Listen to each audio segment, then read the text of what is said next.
Salut à tous et bienvenue sur la chaîne JKM Officiel TV.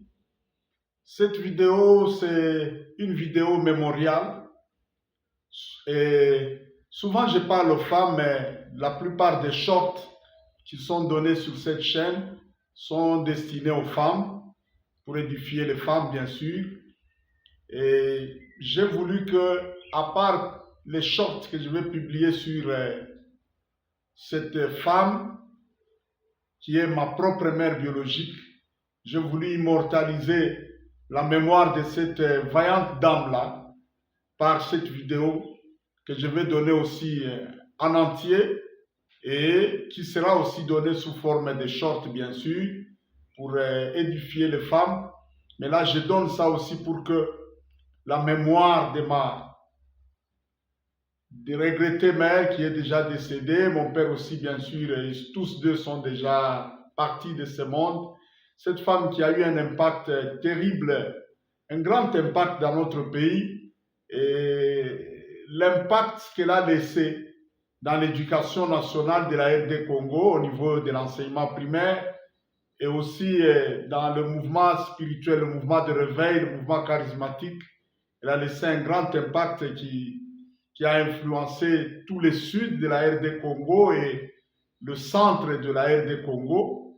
Donc l'espace d'influence qu'elle a marqué dans la République démocratique du Congo, c'est au-delà de ce qui constitue aujourd'hui la CEDEAO, la communauté économique des États de l'Afrique de l'Ouest. Donc c'est au-delà de ça. Puisque la RD Congo, c'est un pays aux dimensions continentales. Donc elle a eu un grand impact. Et maintenant que je voulais commencer à parler sur les femmes qui ont eu un impact sur le plan mondial, sur le plan national, continental, tout ça, l'idée m'est venue et Dieu m'a mis à cœur d'abord d'honorer ma propre mère. Et la Bible dit: honore ton père et ta mère afin que tu vives longtemps et que tu sois heureux sur la terre. Ça, c'est une vidéo mémoriale où j'honore ma propre mère qui s'appelle Gertrude Malou, une native de la ville emblématique, la cité emblématique de Chinkolobwe, là où on a tiré l'uranium qui a fabriqué la bombe atomique qui a détruit Hiroshima et Nagasaki. Et ma mère était à la fois non violente et très douce, très calme, mais elle avait une puissance transformatrice que j'ai jamais vue. C'est peut-être aussi l'influence ou je ne sais pas moi la ressemblance à ce minerai stratégique-là qui est à l'endroit pourquoi Dieu a voulu, peut-être c'est pourquoi Dieu a voulu qu'elle naisse là-bas, à Chinkolobwe. Elle avait une puissance transformatrice terrible. Aujourd'hui, je suis l'aîné de la famille. Elle a laissé des hommes de Dieu, elle a laissé des femmes et des hommes, des médecins, de ceci, mais au-delà de tout ça, des hommes à capacité polyvalente. Moi qui vous parle aujourd'hui, je suis reconnaissant à Dieu et aussi à ma mère. Je suis dans l'œuvre de Dieu, responsable d'une grande communauté chrétienne. Et je suis dans le ministère, ça fait plus de 30 ans, et dans la foi, plus de 30 ans. Je suis dans les affaires et je suis propriétaire de l'établissement Baraka Business Company. Je suis promoteur des universités, président de la fondation Jules Koumwamba Machika, une fondation qui a déjà encadré des enfants orphelins abandonnés qui ont étudié, qui ont terminé les études universitaires et qui ont eu du boulot. Vraiment, j'ai un grand héritage que j'ai reçu, pas seulement de ma mère, mais aussi de mon père. Le jour à venir, je parlerai aussi de mon papa, qui était un grand politicien sous Mobutu. Alors, suivez cette vidéo. C'est pratiquement une vidéo mémoriale pour ma regrettée maman. Merci beaucoup et bonne suite. Salut à tous et bienvenue sur la chaîne JKM Officiel TV. Dans cette série de vidéos, je vais parler sur les femmes qui ont eu un grand impact dans le monde et dans le milieu social, au niveau national, au niveau continental et même au niveau mondial. Et dans cette thématique, la première des femmes que je vais aborder, c'est ma propre mère biologique. Et cette femme qui a eu un grand impact sur moi-même, sur mon père biologique, son mari, et sur la société. Son impact a été très grand, pas seulement dans le milieu de réveil, le milieu spirituel, le milieu ecclésiastique, pentecôtiste, mais elle a eu aussi un grand impact sur le plan éducationnel. Elle a affecté le système éducatif national au niveau de la RD Congo. Oui, comme je le disais là, son nom, elle s'appelle Gertrude Malou. Elle est née en 1947 dans la cité minière de Chinkolobwe. Si, pour ceux qui ont entendu parler des bombardements de Hiroshima et de Nagasaki, l'uranium qui a été à la base de cette bombe a été tiré dans cette cité de Chinkolobwe. C'est au sud de la RD Congo, dans le Grand Katanga. Et elle était mariée à un grand homme politique du temps de Mobutu, qui est mon père biologique.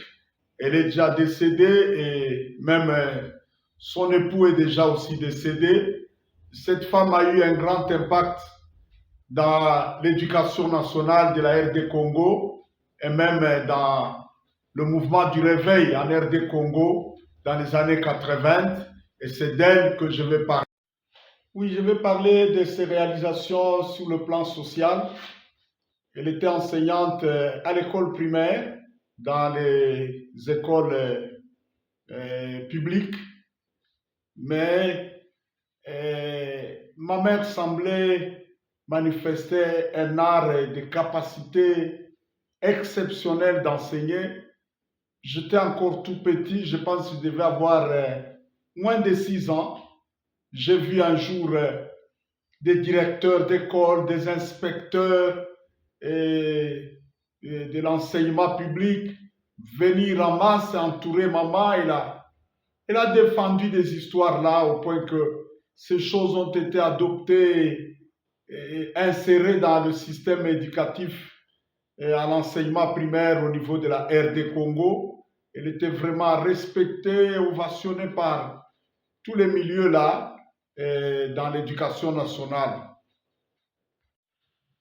Et sur le plan spirituel, elle est parmi les pionniers des mouvements du réveil.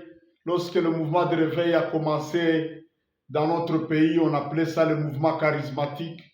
Parmi les premiers qui ont non seulement introduit ce mouvement, mais qui l'ont répandu et qui ont donné les fondements et les bases nécessaires.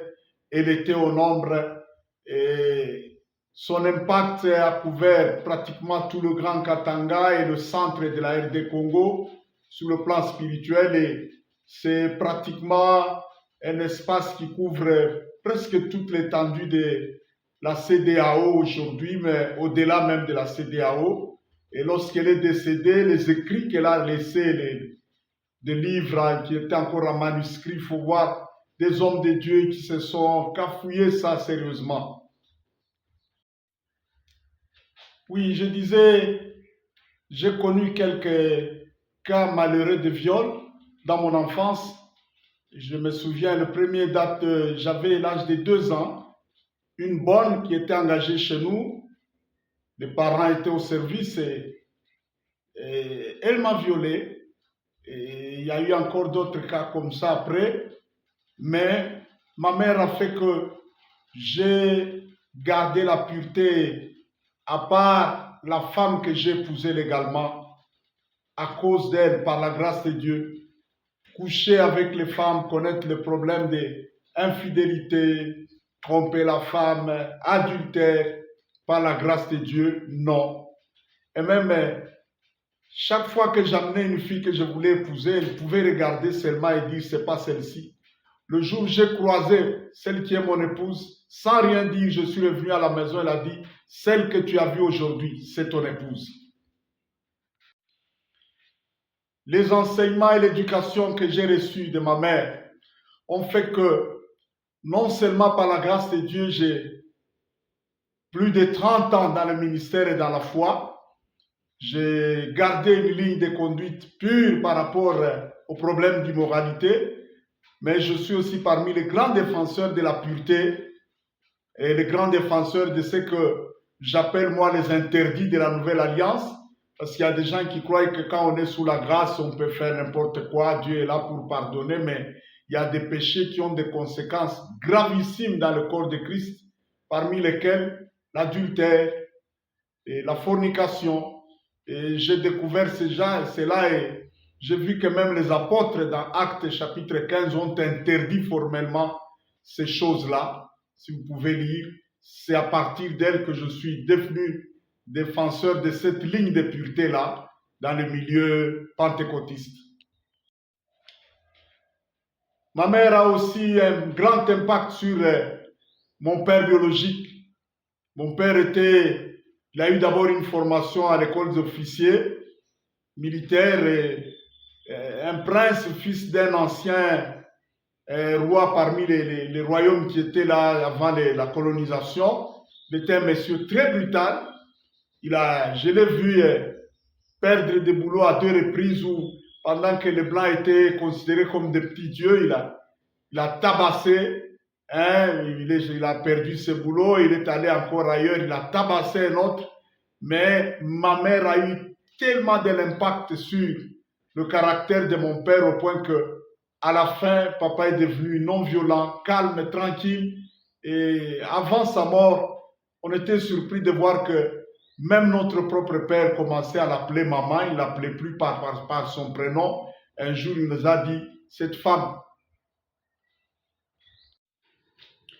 Au-delà de tout ça, ce qui m'a le plus marqué, frappé, et c'est resté un héritage pour moi.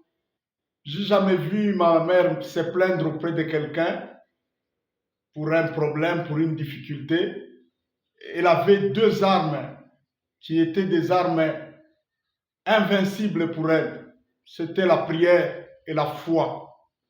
J'ai vu une de mes jeunes sœurs, toute petite là, attraper à la mâchoire ici à l'intérieur, attraper une tumeur et un cancer qui a attaqué. Normalement, elle devait mourir.